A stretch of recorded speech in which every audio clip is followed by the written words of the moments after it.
Hello, my name is Dan Cabral, and this is the 52 must-see movies and why they matter. This week, my co-host and I, Andrew Cabral, and I will be discussing the classic Western from Sergio Leone, Once Upon a Time in the West. Andrew, introduce yourself. Hello, everyone. Back here once again to talk about a classic movie. Probably one of the best films we've talked about in this entire series, at least in my opinion. This film came out in 1968, and it is considered one of the best westerns of all time, and rightfully so, as we will discuss in this video. For those of you not familiar with it, it stars Henry Fonda, uh, Charles Bronson, Jason Robards, Claudia Cardinal. It is something else. But Dan, I'll let you uh, lead us into this dirty western. Yeah, in case you haven't watched one of our videos before, I'm hoping that you have. They are based off of this book right here, the 52 must-see movies and why they matter, the essentials, where AMC and Robert Osborne created a list of what they consider the 52 must-see movies, the essential must-see movies, and they put them in this book. And so based off of that, we've decided to do this series of videos, and we're going to go in depth on some of these movies. And we do spoil these films, so if you haven't seen one of these videos before, be prepared. If you have not seen the movie, don't watch the video. Watch the video because it's a companion piece to the movie. So don't watch the video until you watch the movie. And hopefully, if you hear us talking about this film, maybe you go out and watch this great film that we're going to be discussing this evening. So with that being said, we have a train station, and we have these guys, and they all show up at this train station. These about 3 or 4 guys are going to show up at this train station, and we don't know why they're there. We just see at the beginning of the film these guys showing up at this train station, and then there's this other guy, and he's got a harmonica, and he plays what is the iconic theme of this film on the harmonica. I know throughout the film he's not playing the harmonica to do the theme. It's the composer and whatnot. So they really meld the score of the film with, let's say, the character's name is Harmonica, and he is portrayed by Charles Bronson in the film. We don't know what his real name is. They never say his real name. All they say, they call him Harmonica because he plays the harmonica, and he damn sure plays a good harmonica. If the way this film interprets it, he's a pretty good harmonica player, because that's pretty damn good music. And it's an iconic score. It's one of the all-time great scores, especially if you're a fan of westerns. This is one that everybody remembers, and really one of the better ones in the history of movies. Talk about the beginning of the film and the harmonica and the score and so forth. Yeah, Into this film? Yeah, what is astonishing is that the whole opening of this movie is done with basically no dialogue whatsoever. So we really, as audience members, have no idea what's going on. And it goes on for quite a while. It's a good, 20-minute opening of just at this train station, these kind of bandit bad guys are just waiting for somebody to show up. And what we learn is they're there to basically essentially attack the Charles Bronson character, Harmonica, like Dan said. And while we have this whole opening setup, is we also have the opening credits are also layered over this beginning here in a very interesting way. The one thing about the spaghetti westerns, specifically the Sergio Leone westerns, their opening credits were so innovative and so cool and so different. And you see that here. You see with the lettering showing up, the font and the white lettering, and also sometimes You know, they'll pop on screen or they'll fall into place or something like that. It's really, really fascinating. And yet again, we have no idea what's happening, but we're just thrown into it. You know, we're thrown into this ride. Yeah, this is kind of like if you're not a fan of like deliberate movies that take their time to roll out the story and take their time to delve into the characters. This is a classic example of a deliberate film, and it really is deliberate. It doesn't rush into anything that happens.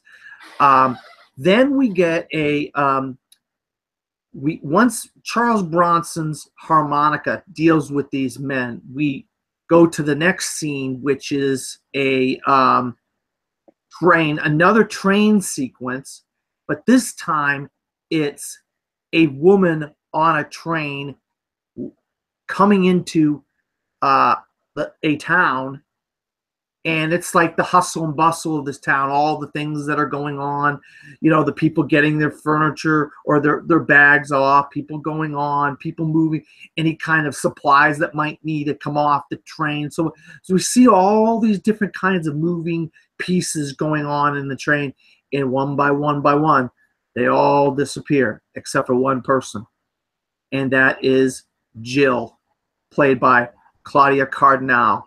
Now, Jill is there because she has met a man. And the next scene is a man with his children preparing to meet his wife, who he married in New Orleans. And Jill is on the train. She gets off the train, and there's nobody there to meet her. So we go back to the house, and we have the father. He's trying to get this house ready, and he's going to throw a party for his new wife, and the kids are there. But then they stop. I guess when you're living in the wilds or like a desert, every sound, every little thing comes to light, so you could hear things that normal people probably couldn't hear. And they hear some rustling, they hear something going on, and out of nowhere, the daughter gets shot. Yeah, out of nowhere there are gunshots, and you all of a sudden, and you don't see where they come from. That's what's so brilliant about this movie, and the way Sergio Leone sets up these scenes is he does it through, you know, filmmaking techniques, sound editing, sound design. And that's when, like Dan was saying, you hear the rustling, and all of a sudden you hear the gunshots, and all of a sudden the daughter goes down, and then the father, he runs over to grab the shotgun, then he gets shot with the bullets, he goes down, and then you see the little kid walks out of the house, and that's where we see who is doing the shooting, and it's Henry Fonda, who's playing a character known as Frank, and it's him and his bandits have come to this homestead, and have basically killed everyone there, including the older son who had just left to go meet the Jill character that Dan had talked about, who was coming to be the mother and the wife to this family, essentially. It's really a hell of a way to introduce a villain into a film. Right away, they establish that this Henry Fonda character is a bad guy. I mean, when you're killing kids, right away, that's a bad guy, you know? Yeah, when you kill women and children, it's automatic that you're considered the villain. So we have Jill sitting at the station, and she doesn't know what to do. She's expecting her husband, Brett McBain, to show up there, but he's not there. So she walks around, and then this old prospector guy, this old guy says, all right, I'll give you a ride. And so she gets a ride on this horse and buggy from or carriage. Yeah, well, I mean, the place where she landed was Flagstone, and the settlement that McBain has set up is called Sweetwater. And the miner guy like makes a joke about it. Sweetwater, it's just a desert. There's nothing out there. That's it, and you know, and this is where the deliberate nature of the film comes in. Is you hear that the town that Brett McMain is trying to create, or where his house is called Sweetwater. That is them, the script leading you into things way in advance, but you have no idea what they're leading you. But that is a very telling name for the town, Sweetwater. But we, as the audience, like Sweetwater, just like the people in the movie. We're the same as the people in the characters in the movie until the name Sweetwater comes back, and it's a very relevant name of the town later on in the film.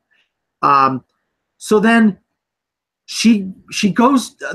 The old man stops off at like a store and a place where people are boarding their horses and stuff like that. And this is, if you're a fan of Star Wars, this would be kind of like your Mos Eisley Cantina type of thing. There's some shady characters and some shady stuff going on in this little store. Yeah. I mean, you'll never find a more wretched hive of scum or villainy than this little halfway just hut in the middle of nowhere where you can get a drink and water your horses. Yeah. So they come into the place, and then they hear some shooting, some stuff going on outside. We never go outside of the store. We stay in the store, and eventually somebody comes through the door, and it's Jason Robards, and his character his name is Cheyenne. And he obviously, in the scene, he says, "Hey, could you give me some water or something to drink or whatever?" And when he puts up the jug to his mouth, you see the chains on his hands. So obviously we know he was an escaped prisoner, and he shot whoever was holding him prisoner.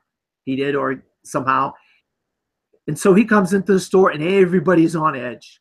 All the men are on edge in the store, all these different types of people that are in there.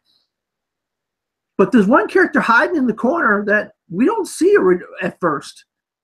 And he starts playing his harmonica, and that's when we know who it is. Oh, yeah. It's a great reveal, because Cheyenne takes this lantern that's kind of dangling, and he throws it, and all we see is the light on Charles Bronson's face as he plays the harmonica. Some great visuals throughout this whole movie, but that's just an astonishing one to me as a reveal of our, I guess you could say, protagonist. A lot of great protagonists in this movie, including Jason Robards as Cheyenne. And it's nice to see Jason Robards in this movie really letting loose. I mean, he seems to have been typecast later on in his career as kind of the old white bad guy who would just show up and just be a villain. But in this movie, he's kind of a bandit, rough rider, half good guy, half bad guy, almost an anti-hero. It's very interesting how he plays out through the rest of the movie. Now, we've pretty much established our characters by this point in the film, and we know why they're there. Henry Fonda is the bad guy. He's working for somebody. Jason Robards is the escaped prisoner. Harmonica's there for a reason that has not yet been revealed. Claudia Cardinal, Jill, is there because she was there to marry her husband, who was going to take her into a nice world that he was creating. And so we have all these characters. Eventually, they start crisscrossing and start meeting up and talking. That's where the plot really is. I mean, you use this word deliberate quite a bit because it really slows to a pace after this. Yeah. The one thing I could say about this movie, just in adding to that, is that it feels like an epic. It's an epic Western. I mean, the runtime of this movie is 2 hours and 46 minutes. That is the restored cut of this movie. The original Sergio Leone cut of this movie is 2 hours and 46 minutes, and that's an epic length. And he treats it like an epic. The way he's slowly building up these characters, like Dan says, the film is very slow, very deliberate, like Dan says, and it's just gorgeously well done. Like just a fantastic piece of filmmaking by Sergio Leone. Yeah, I mean, it's a beautiful film. It does show a lot of scenes of train tracks being built, and I guess he uses those scenes to establish what's going on later in the film. I don't know, but I feel like some of all the train track building stuff could have been cut out of the film. We could have really concentrated on the characters more. But we understand the point is why they're building the train. Yeah. Where is the train tracks going? Where is it starting? Where is it going? And why is it going there? And that's that's an important part of this movie. Yeah. And that's why he left all that stuff in there. He wanted you to discover all these pieces on your own with the characters, and little by little, these characters all start discovering the reasons why they're there. And what's his name had bought this land because he wanted to build a town, and he wanted the railroad to come through that town. And the name Sweetwater is a very revealing title because nobody knows, but there's actual water around the corner, or around the block, or I don't know, around the bend, or I don't know. Nobody sees the water. Yeah, basically his homestead is the only place that has like a well or a water source in that whole stretch of land. And what McBain realized is that the trains are going to need water in order to keep them cool, to keep them running. So he bought all of that land there in anticipation that the railroad was going to come through there, because it's trying to make its way all the way to the West Coast. I don't know, Dan, if you want to transition into one of the other main players in the movie. There's a guy named Morton. And this guy's got some kind of debilitating disease or something. I forget what they said he had, but he could barely walk. He walks with canes. He sits down a lot. And this is where Frank. This is who Frank's working for. These kind of bad guys. They work for somebody. They're just not the main bad. They're always working for somebody. And in the Old West, a lot of these westerns, it has something to do with a train. Yeah, it's a train or money. Yeah. So he knows why Brett bought the land and what's there, and he knows that he can really get rich off of killing off of everybody. But he didn't realize that Brett had married a woman in New Orleans and she was there. So they have to take care of these loose ends. And Jill is a loose end in their opinion. Yeah, basically, originally, Morton had hired Frank just to go, like, scare the guy into selling. And instead, Frank, being the evil loose cannon that he is, just went there and shot everybody. He's like, and then when Morton, like, questions about it, he's like, yeah, the greatest fear is when you're dying. And I'm like, yeah, but you kind of just shot him up to the point where he couldn't recover. They're dead. I think the idea is that if you kill that whole family off, then that land if nobody owns it. So you can just claim it or buy it from a bank or whatever. I think that was the idea. But like Dan said, Jill is now this loose end that they have to deal with. And she realizes she's there for no reason now, because she doesn't know about the water. And so she decides she's going to sell the land. And she does an auction. She comes up with an auction. Of course, all the players show up at the auction. Yeah, that's later on in the film. Before that, she meets Harmonica.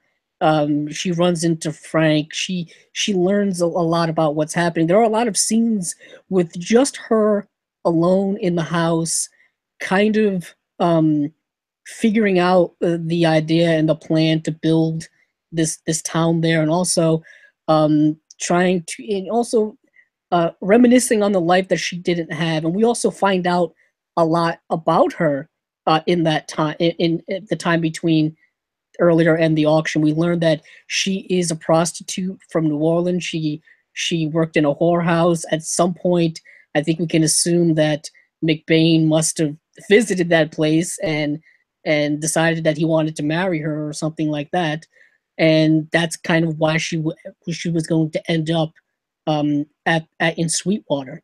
And we also there's also a run in between her and Cheyenne, because basically Frank's grand plan was to pin the murders of the McBain family on Cheyenne. He left evidence there. He had his guys wear dusters like Cheyenne's gang does.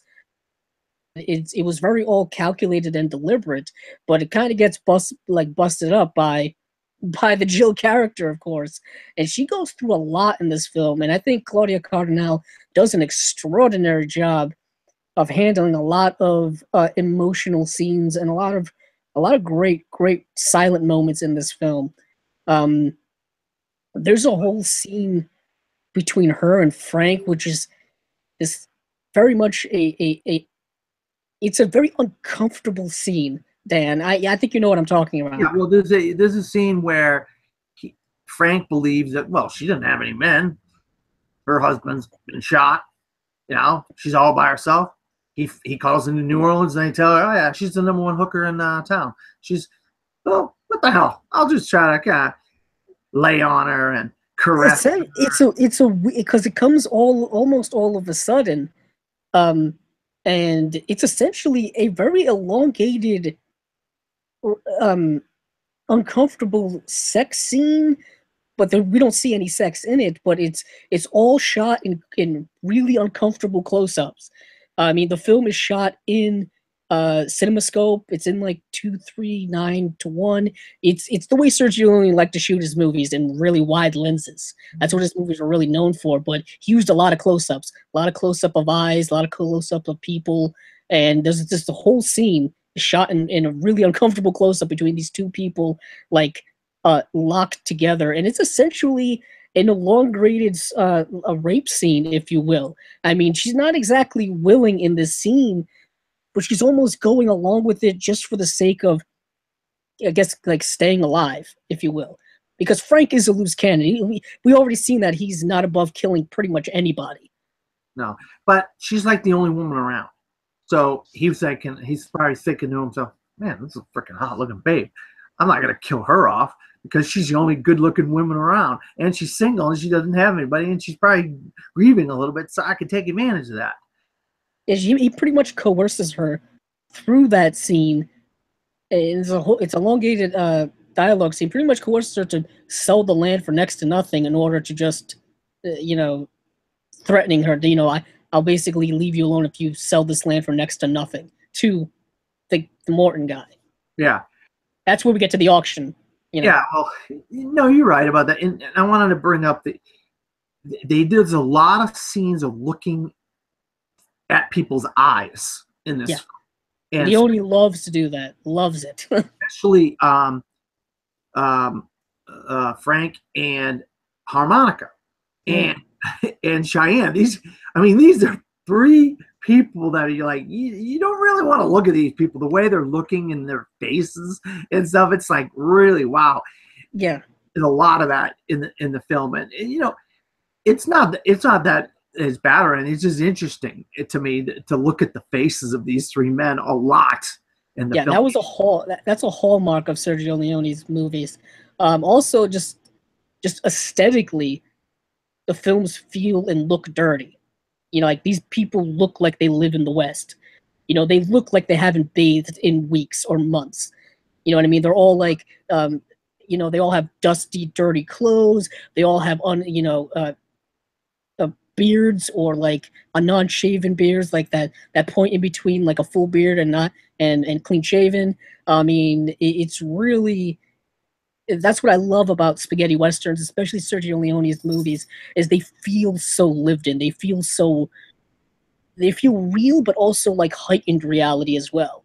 Certainly a lot different than we were getting with a lot of earlier westerns like John Ford or Howard Hawks or Henry Hathaway, where those feel more like romanticizing the West.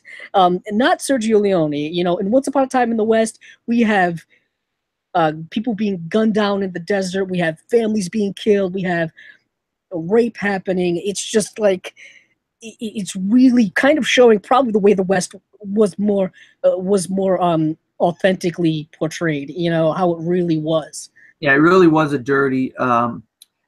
That's you know me.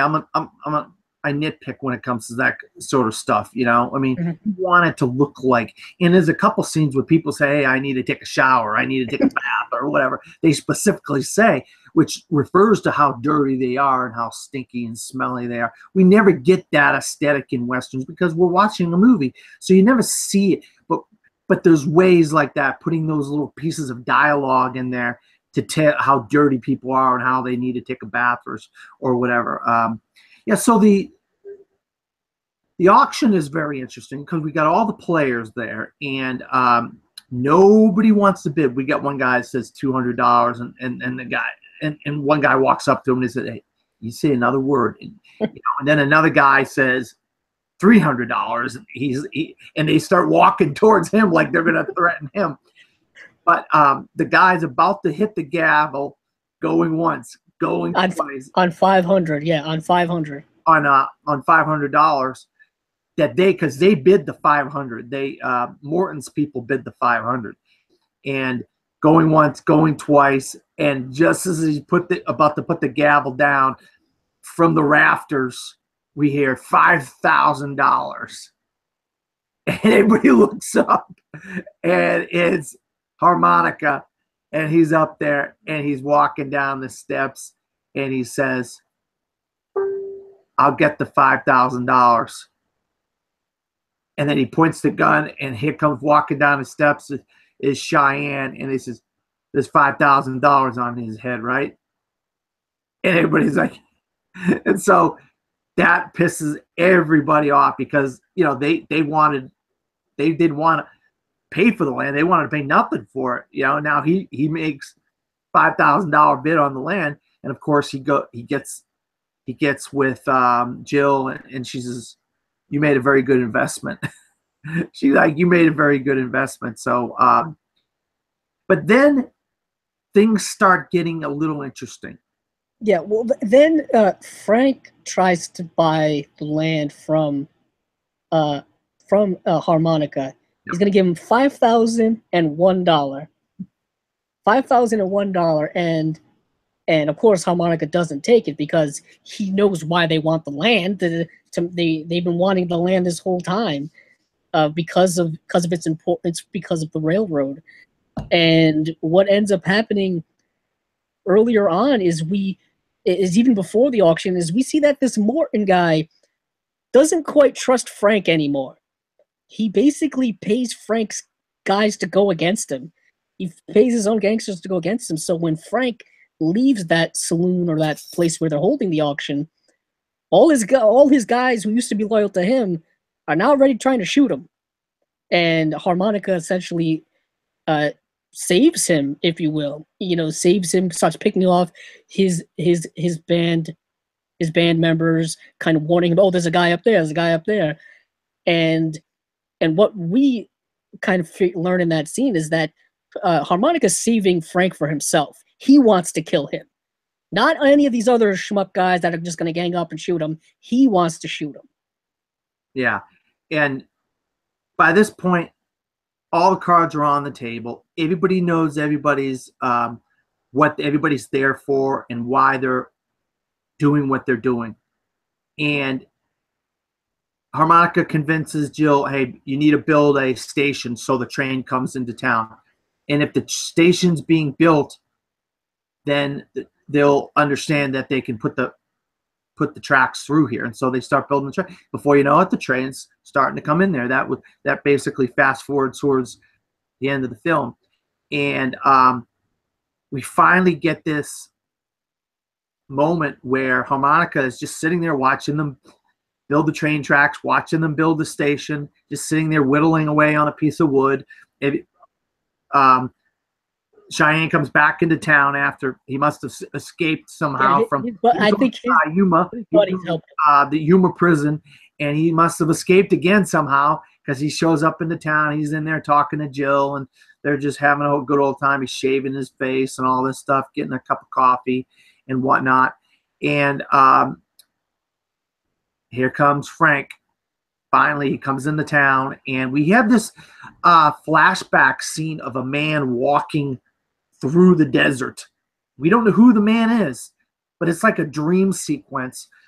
And finally, we find out who the man walking through the desert is, and it's Frank as a young man.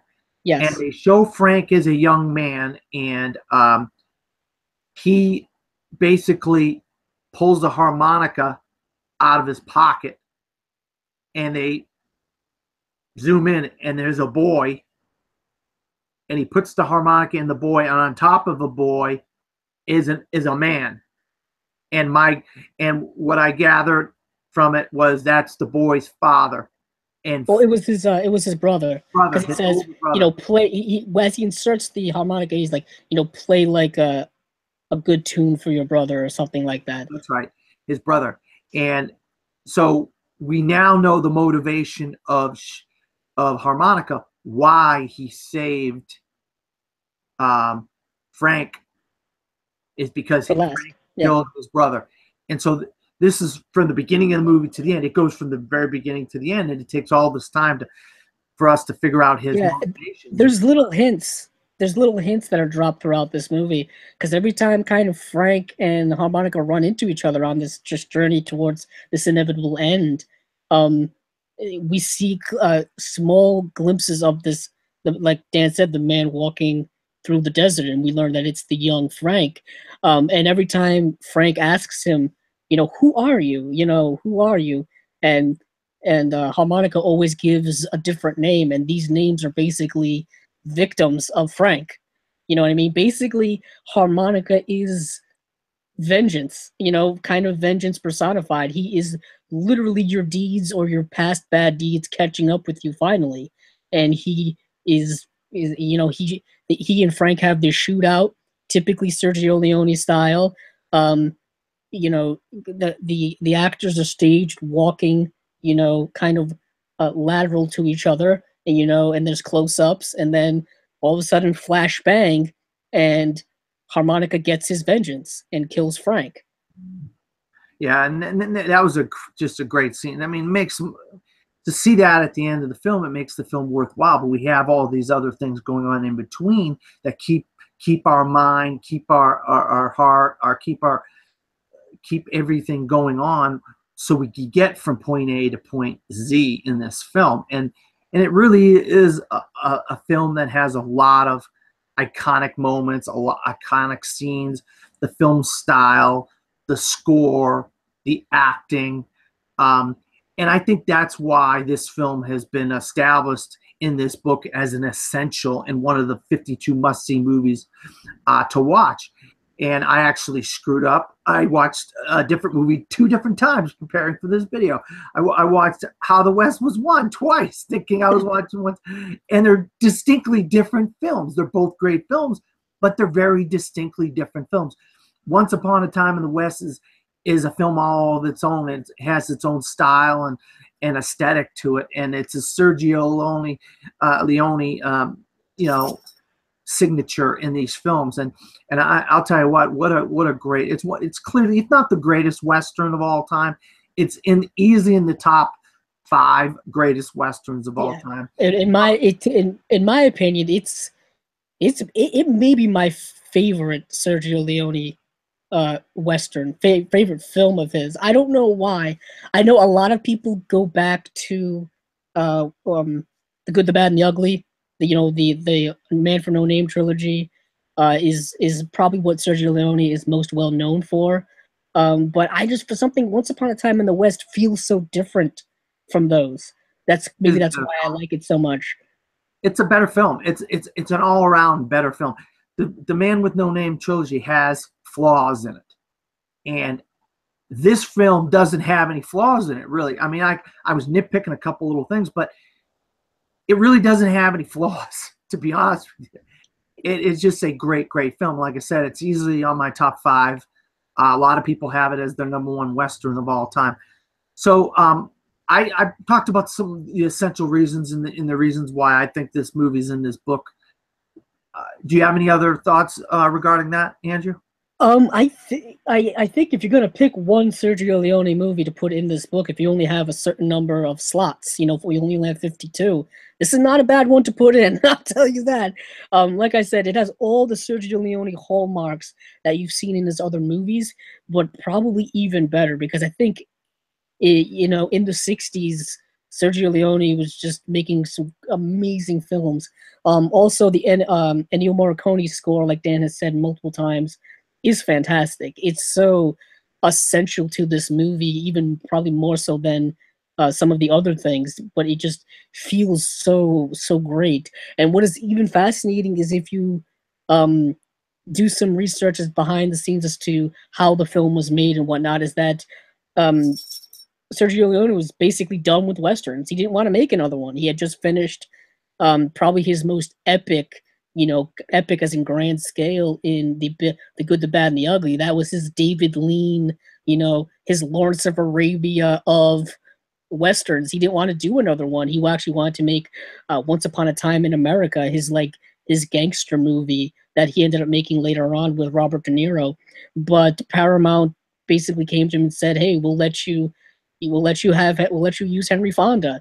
And he was like, "Oh, okay, I guess." And he went out and got a heck of a group of people to help him shape the movie. I mean, it's not only he that had worked on the screenplay. He actually got Dario Argento, Bernardo Bertolucci, and him all worked on the story.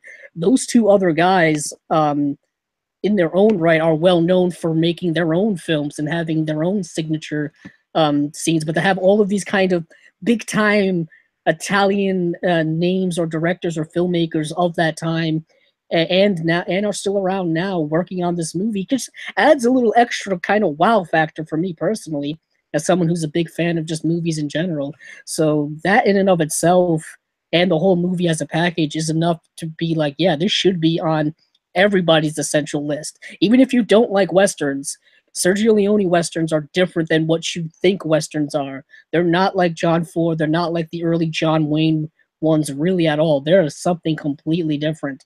And that's why I think a lot of people should start out perhaps watching these instead of those because those can be dated. These films don't feel dated. No, They really no. don't. You can watch them then, watch them now, and they hold up very well. Yeah, this holds up very now. And then the one thing I just want to say is, in the end, something we take for granted today, Andrew. And you're right on cue there. You're right on cue. You're drinking a bottle of water, Yeah. and we take for granted water today. It's taking over the world. Water is, and that's what the whole movie is about. Water. Yeah, the whole movie's about water, the railroad, and revenge. Yeah. You took that simple, like, three basic concepts and made a 2 hour and 46-minute movie based on that, and it's great. Yeah, yeah. Glad to have had this opportunity to talk about this phenomenal film with you this evening, Andrew. Where can you be found?